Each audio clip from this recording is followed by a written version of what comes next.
Okay, I just changed the title to Isaiah 23 that we just did. This is chapter 24. It's God's servant, righteous servant Moshiach versus Israel in Isaiah 53.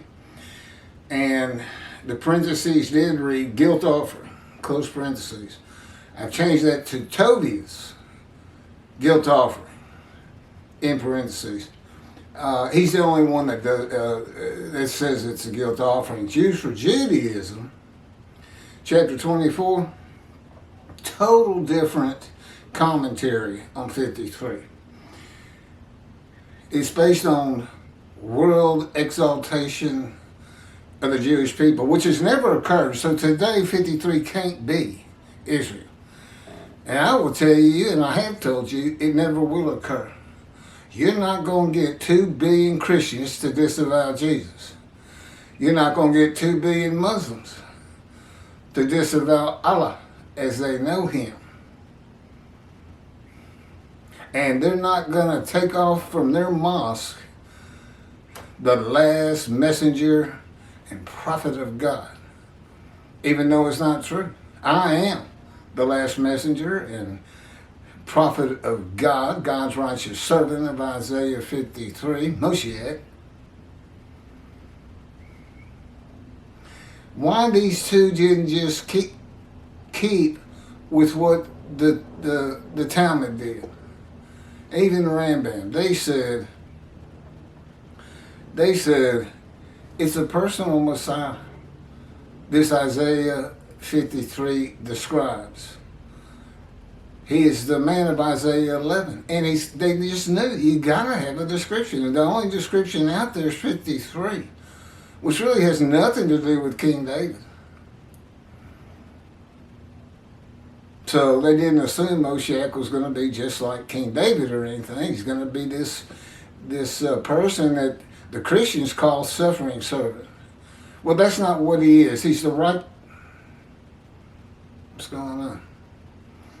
I don't know, my picture keeps flickering. Oh, you think it's a automatic focus thing?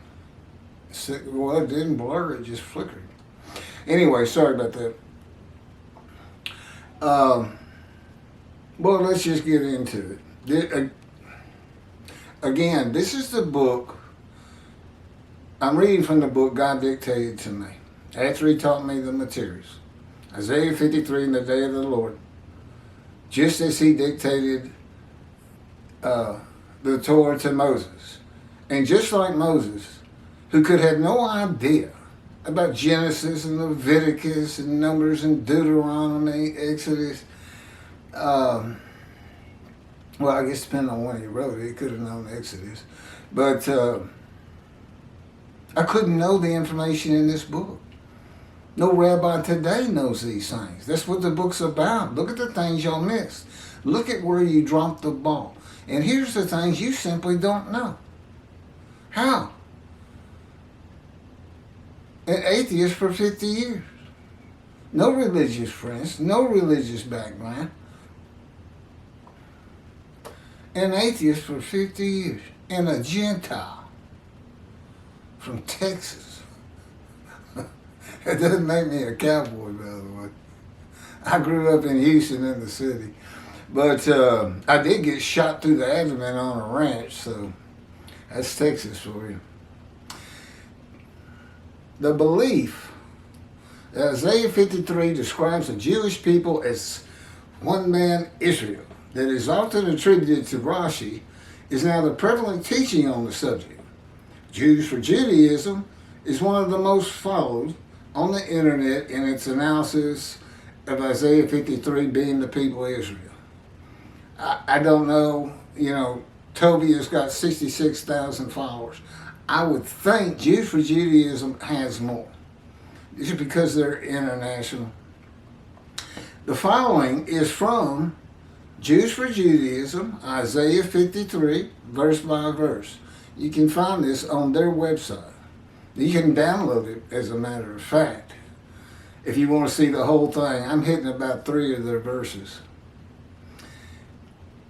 quote, which they do not have. Okay, but my book shows it, but it doesn't close at the end of 52:13. It closes at the end of 15. They don't have it.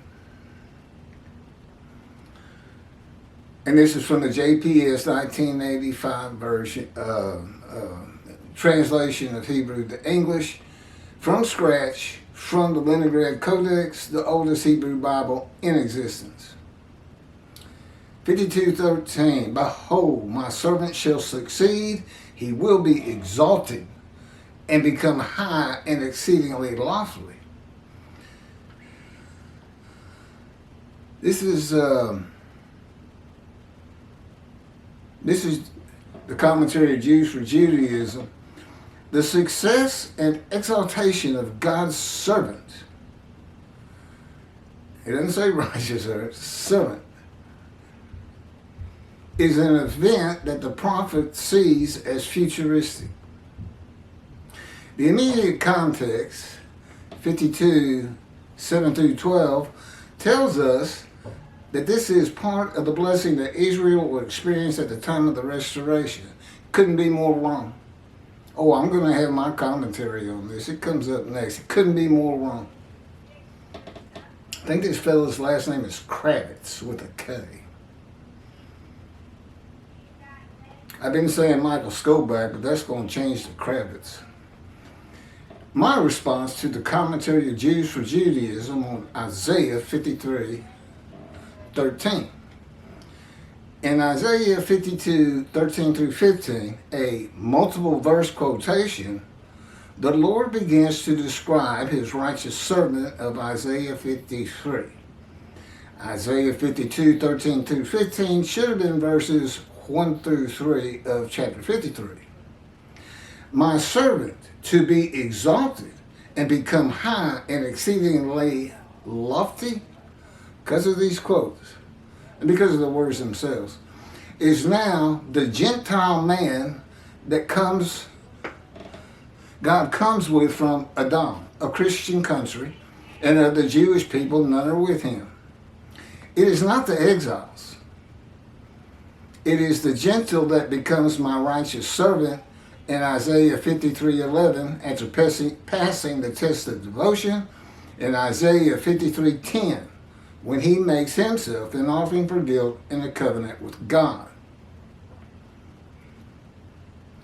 The immediate context of Isaiah 52:7-12, okay, before you get to the quotes, 13-15, is poetry and an announcement of prophecy fulfilled in the return to Judah of all 13 tribes who had all been deported and exiled to Assyria and Babylon at one time or another. That's what 52 is about, until you get to 53, which is verses 13-15. The exalted has nothing to do with the servant, the Jewish people. My servant, exalted, was the Assyrian Babylon exiles, and the victory in sight of all the nations was the second temple. It was not a futuristic prophecy. The return included God's forgiveness of all the sins and inequities of the Assyrian Babylon exiles. Jeremiah's time to come of the new covenant with sin forgiveness in the day of the Lord is for the Roman dispersal, the diaspora, and is futuristic. The translation of our scroll and Shabbat of Isaiah 52 that Rashi comments on does not include the quotations that combine verses 13-15. The translation used by Jews for Judaism for its commentary also does not have the quotations. They are the only verse quotations of Isaiah 52 and a demarcation of the verses of the fulfillment of prophecy by the return of the remnant of the 13 tribes from exile. They are the beginning of the description of God's righteous servant of Isaiah 53 and have nothing to do with the exiles. God's servant, the Jewish people. God's righteous servant is a Gentile in the beginning. The translation of the Jewish Publication Society has the quotations, 1985 versions. I don't know that they have it in the earlier versions, but they started with scratch in 55 for the 85 version. 30 years with starting from scratch. Codex, the oldest Hebrew Bible, the Leningrad Codex, from scratch. If it doesn't have the quotes, it's not from scratch. It was either went from Hebrew to Greek to English, and they actually had rabbis who tried to clarify the Hebrew in a lot of Bibles. But this is from scratch. This is 1985. God says there's no better translation that you can find.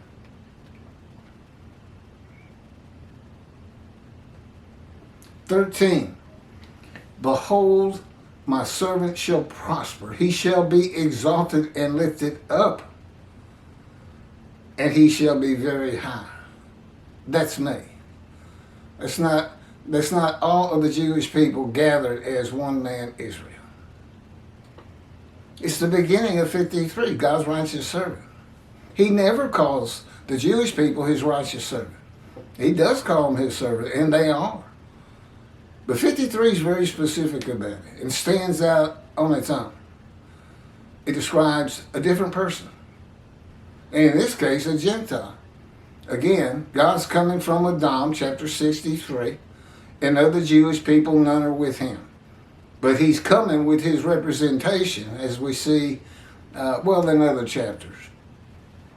It's Moshiach. God's righteous servant, Moshiach. 14. Just as the many were appalled at him, so marred was his appearance, unlike that of man, his form beyond human semblance. 15. Just so he shall startle many nations, kings shall be silenced because of him, for they shall see what has not been told them. Nobody has any idea that this is what it's going to be like when Moshiach came. Neither did Moshiach. That's me. And the righteous servant. Kings shall be silenced because of him, for they shall see what has not been told them, shall behold what they never have heard. My servant of 13, it's not the Jewish people, it's not Israel, is now the Gentile and not the exiles, who becomes my righteous servant in Isaiah 53:11 after passing the test of devotion in Isaiah 53:10. Will he offer himself for guilt, that he might receive long life? It's kind of like the binding of Isaac. When he makes himself an offering for guilt in a covenant with God. Isaiah 53 then begins with a new multiple verse quotation. This is after 15, 13, 14, and 15. It's verses 1 through 6 are combined. The people who say, who can believe what we have heard? Okay, behold what you can see, hear. It's that kind of wording. They are combined. It's the same people who say he was wounded for our sins, our guilt was laid upon him. And all those other words that start, it's basically 4, 5, and 6. Those are the many to be made righteous. That's their problem. They're not righteous. They don't follow God's laws, rules, and commandments. And what's the story about? A man, a lowly man, rising high. Rising high. I'll get to it. And making the many righteous with his knowledge in long life. That's them. That's the many. That's what the story's about. You start out with those who need somebody to teach them and draw them back to Judaism. And the rest of the story is about just that. Let's describe him He's a man of sorrows, familiar with disease, crushed with disease, exposed to death but given long life. Many other things. We'll get to them.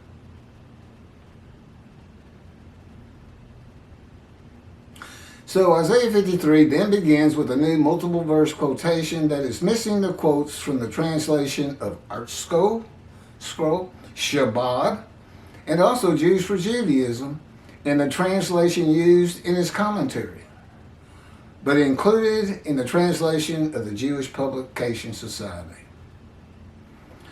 This is 53, 1 through 6. Who would believe our report? And to whom was the arm of the Lord revealed? And he came up like a sapling before it, and like a root from dry ground. He had neither form nor comeliness. And we saw him that he had no appearance. Now shall we desire him? Despised and rejected by men, a man of pains and accustomed to illness, and as one who hides his face from us, despised, and we held him of no account. Indeed, he bore our illnesses. This is verse 4. And our pains, he carried them. Yet we accounted him as plague, smitten by God and oppressed. But he was pained because of our transgressions, crushed because of our iniquities. The chastisement of our welfare was upon him, and with his wound we were healed. He was oppressed, and he was afflicted. Yet he would not open his mouth. Like a lamb to the slaughter he would be brought, and like an ewe that is mute before her shearers, and he would not open his mouth. Oh.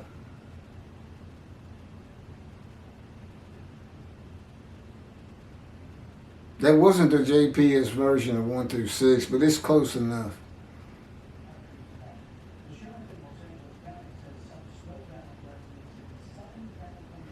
The speaker is no longer God from the Isaiah 52 multiple verse quote, but is the witnesses of God's righteous servant of the Isaiah 53 multiple quote verse that follows.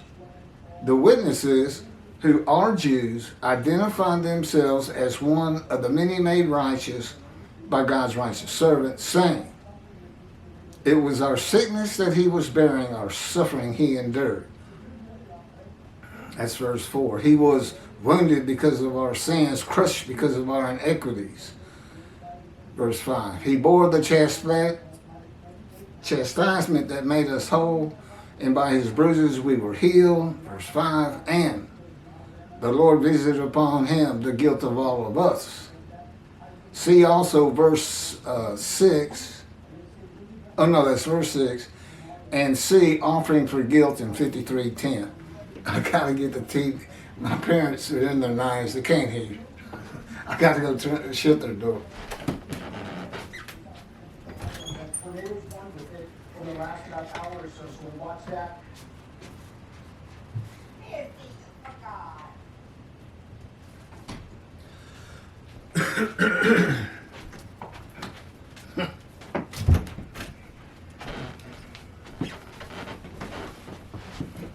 The quotes, beginning at verse 1 and ending before verse 7, at the end of 6, identify the speaker of verses 1 and 2 as also being witnesses, made righteous by the righteous servant from the suffering he endured. God's teachings is that no man bears the suffering of others. It is not even possible to bear the sins, wounds, chastisement, bruising, sickness, and suffering of other people. I don't even know what that would mean. No one or others can be healed or atoned for because another man or men suffer, or are beaten, or murdered, or sacrificed. So what are these verses by the witnesses about? The sickness of the witnesses is not being righteous. God's righteous servant suffers by the chastisement, punishment, bruising, crushing, and maltreatment laid on him by the words and power of God to make him suitable for his purpose that might prosper. a purpose that includes the righteous servant making the many righteous by his knowledge with long life and the building of the third temple. The righteous servant bearing up to this fire of refinement. And God left it out of 53 on purpose. You can find it in Ezekiel. That's the backup for all this. This book, he wanted, it's my second proof, my third proof, that I can explain it. Nobody has ever seen this before. You're hearing it from the righteous servant Moshiach, who is also, because there's only one description in 4 righteous servants to come. The prophet like Moses, Elijah, and of course Moshiach, and the man described in Isaiah 53. That's my life it's talking about. That's why God dictated to me the life of God's righteous servant Moshiach. God's my autobiographer. I didn't have to learn the material, I remembered. And it's really just, it's a very short book, and it's there just to show injuries and all the other things that happened to this man, according to 53. Afflicted, grievous bodily wounds. This is a commentary of Jews for Judaism on verse 53, 4, 5, and 10. And it's Jews for Judaism, Isaiah 53, verse by verse, which you can find on their website, followed by my commentary and response. Jews for Judaism, commentary on Isaiah 53, 4. But in truth, this is their version. But in truth, it was our ills that he bore and our pains that he carried. But we have regarded him diseased, stricken by God and afflicted. The kings now realize. That's their version of 53:4. The kings now realize that their spiritual assessment of the servant were completely backward. The kings did. They'd be the leaders of all the nations of the world. During the time of the servant's lowliness, and this was written in antiquity. Okay, now the exiles definitely hit a low point. But Assyria defeating the northern kingdom, Babylon defeating the south kingdom, Judah, that's what the world was back then. You know, you had numbers you went and took from other people. Yeah, that included your property, your house. Eat your crops. Dog eat dog. So these kings, I don't know when they realize this. Is this present tense? Or is this some future thing that's going to happen? Well, I would say the biggest low was the Holocaust. During the time of the servant's lowliness, those who knew him believed that his constant affliction proves that he is spiritually deformed. Otherwise, why would this nation be singled out for God's wrath over any other? I don't know. Go ask the Armenians. Well, maybe so. Maybe the Holocaust puts you at the top of the level, but that doesn't make you the only people. Most of them don't exist anymore. You're still here. Jewish people, Israel.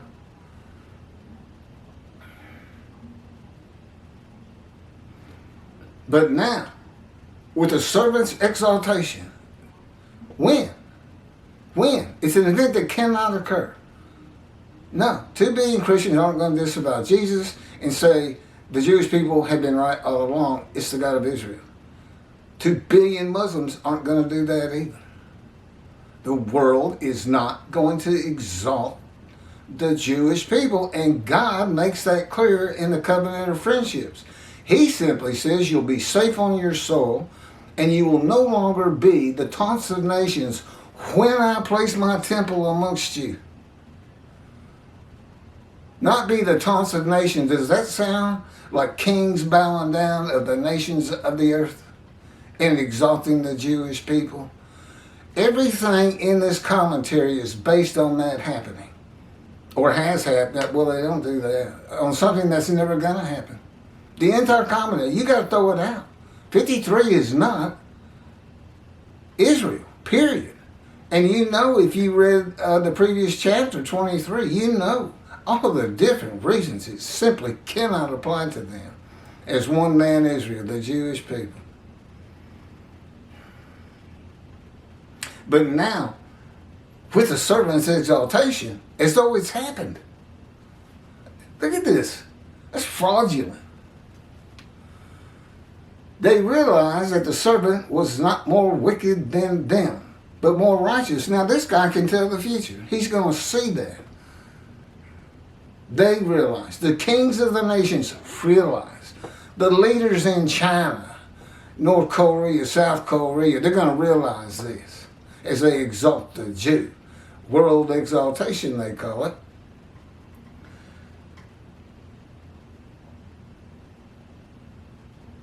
But now, with the servant's exaltation, they realized that the servant was not more wicked than them, but more righteous. Oh, really? That's going to be an interesting time. Their assessment of the servant is reversed because they come to a true understanding of God's plan throughout history. Does that sound like the Christians to you? How about the Muslims? How about Islam? A true understanding of God's will throughout history. Yeah, I don't think so. With the restoration of Israel and God's glory coming to dwell in the Jerusalem temple, the nations of the world will experience true sanctity and a real connection to God. God says, covenant of friendship, the nations will know God sanctifies Israel. That's what he says. But let's don't teach God's words by any stretch of the imagination. And of course, this is why all rabbis have been dismissed before God. And that's in the Hebrew Bible. That's God's words. I wouldn't teach anything else. They will realize, I guess we're still talking about the king or the nations, they will realize that many of their activities were actively preventing God's presence from being manifested in this world, even though they had considered many of these activities to be righteous and godly. How about not building the third temple? Who's keeping him away? Well, that's his purpose. Malachi 3, I'm going to return to my temple. Well, why hadn't you built it? And if you're the righteous servant of God, Jewish people, where is it? Why aren't you making people righteous with the new covenant of sin forgiveness? Because I wonder why they didn't just stay with the Talmud. Isaiah 50:11 describes the anointed one, Moshiach, and that's just because the Spirit entered him. That's why he's anointed. It's like the oil you give in a physical human anointment. And described in 53. Moshiach's the man described in 53. That's what Rambam said and many, many, many other rabbis and sages. Why change it now? Now, I know they'll say Rashi did that, but there's a problem with that. He mentions the personal Messiah in Zechariah. His preamble. That does work. And blurred out, I moved, it has to refocus.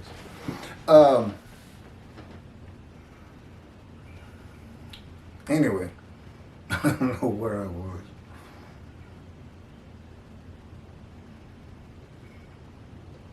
In order for God's presence to be revealed in this world, there needs to be obedience and humility towards God.